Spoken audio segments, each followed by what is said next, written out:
Hello YouTube family and friends, welcome to my channel. I'm your host Kyra Pierce. This is just saying like, comment, subscribe to the channel. Most praises to the Most High. This is for educational purposes only. And this is about Donald Trump and Fred Trump, his father, and the anarchy, Ku Klux Klan, and a lot more other things. And this is just basically, like I said, for educational purposes only and just for history. It's also part of history.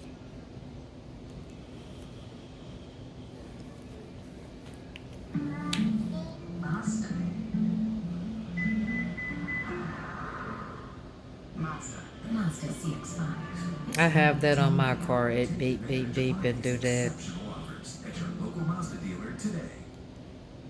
Take their aunt and two uncles, Marianne Trump, Robert Trump, and Donald Trump, to court. So begins the dispute over the late man's estate and the latest saga in the Trump dynasty and business empire, which he founded. The man's name, Fred Trump, father of Donald Trump. Bloodline is very important, people. History is very important as well. Whoever controls the past, controls the future. And this is a lot of information they kept from us, hidden from us, and you can do your own research. But it tells you about the people that runs this country and the anarchy and the racism and the Constitution. A later story that he was born in New Jersey is not accurate. His father was Frederick Trump, a German from the Bavaria region of southern Germany. His father, Fred's grandfather, had died from emphysema when he was a child, and Frederick had gone to work from a very young age to support his family.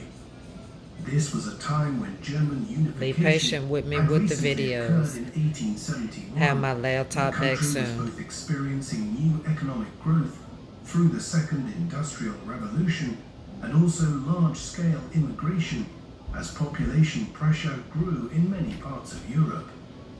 Frederick Trump joined the exodus to the Americas in 1885 when he was just Legacy, 16 years people. old. Building their His legacy. immigration record on arrival at New York City They empire. gives his surname as Trump, with an F at the end. Their bloodline. Frederick initially lived and worked Their in children Manhattan. Then in 1891, is their legacy. he moved out west, settling in They Seattle, heirs. in the new state of Washington for a few years before moving Family to the town is of Monte everything. Cristo. He ran restaurants and other Family is a establishments tribe. and made a lot of money over the course And of your the family can build a 1890s, business as together. The Klondike Gold Rush brought a swell of gold prospectors to the Yukon region north of Washington State in Canada, a part of the Pacific coast that had previously been very thinly inhabited. Many of those who joined the Klondike Gold Rush came north from California through Washington State and onwards to Canada, meaning hospitality services of the kind that Trump was providing were in high demand. By the end of the decade, he had moved to British Columbia, closer to the Yukon River, which was the center of the gold rush. Frederick engaged in some gold prospecting, but the surest way to make money in a gold rush is to provide hospitality and to sell pickaxes, pans, and shovels. Trump made most of his money in these years from these latter activities. It was the beginning of the Trump family's wealth. With it, Frederick returned to Germany in 1901 and quickly married. His Germany. bride and he considered living Germany. in Germany, though in the end, after officials in Bavaria You know. determined that he had migrated to the US back in 1885 in order to avoid compulsory military service in Germany and started to create legal difficulties for Frederick, they decided to head to New York again. It was there that Fred was born in 1905. New York. The woman Frederick had married in 1902 was Elizabeth Christ.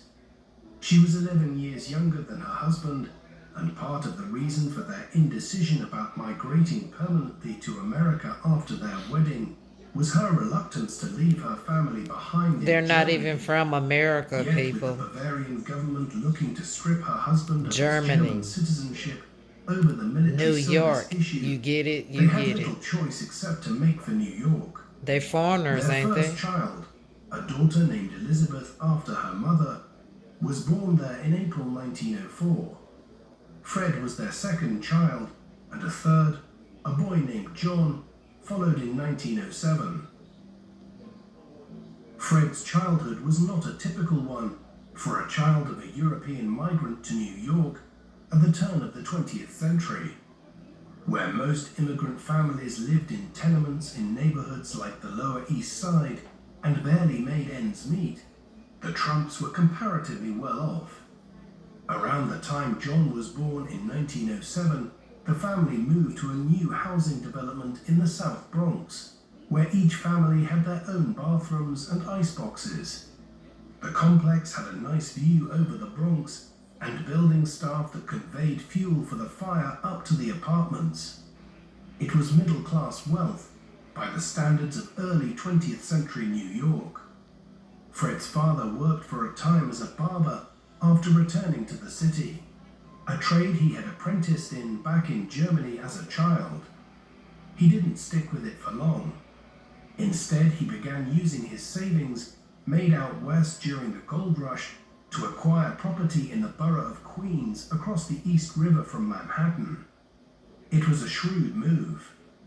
Queens was very thinly populated in comparative terms by the start of the 20th century. The completion of the Queensboro Bridge in 1909 started to reverse that situation, leading to a huge influx of New Yorkers in the 1910s. By then, the Trumps were living there, and Frederick was a small-time landlord. Here, he and his brother and sister grew up speaking German and playing in a neighborhood that was changing rapidly. There is an element of myth surrounding Fred's early years. He later claimed he was working from when he was 8 or 9 years old, but it's unclear if this is true or not. What is certain is that the outbreak of the First World War in 1914, and in particular US entry into it in 1917, made their lives slightly more difficult, as anti-German sentiment grew in New York. This is just information on Fred Trump, Donald Trump's father. Now I'm going to get to part 2. That it would end soon, and he could go back to They're from expanding Germany, small real which they're estate not from the empire in United Queens, States, which had citizens grown of the to United include a number States. of properties, And as ICE well is as out here land in the breaking borough up that he families. intended to erect new buildings on. He would never see the They end of just the war. arrested over Although 500 it would people later at the erroneously Hunter become place known as in the Spanish Atlanta, flu, in the mistaken breaking up belief that it families. started in Spain, the pandemic which struck the world in the final months of the First World War actually seems to have originated in the Like, Midwest of the comment, United subscribe States, for as educational the earliest purposes documented only. case was in a military hospital in Kansas in March 1918. Do your own research. By April, it was spreading around the US and then parts of Western Europe. Frederick Trump was seemingly one of its earlier victims in May 1918.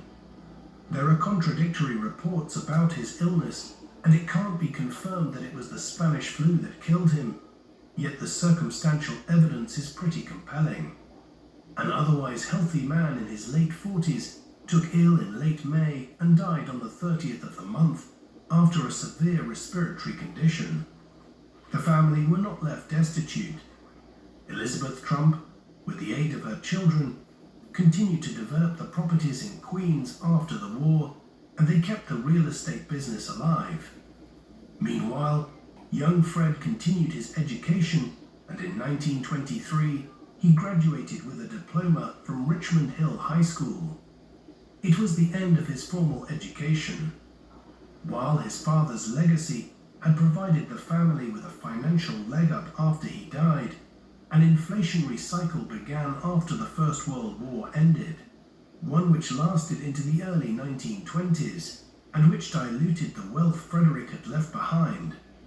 Thus, young Fred and his siblings were aware of the need to make the best of the money and properties they had inherited. As the 1920s went on, it became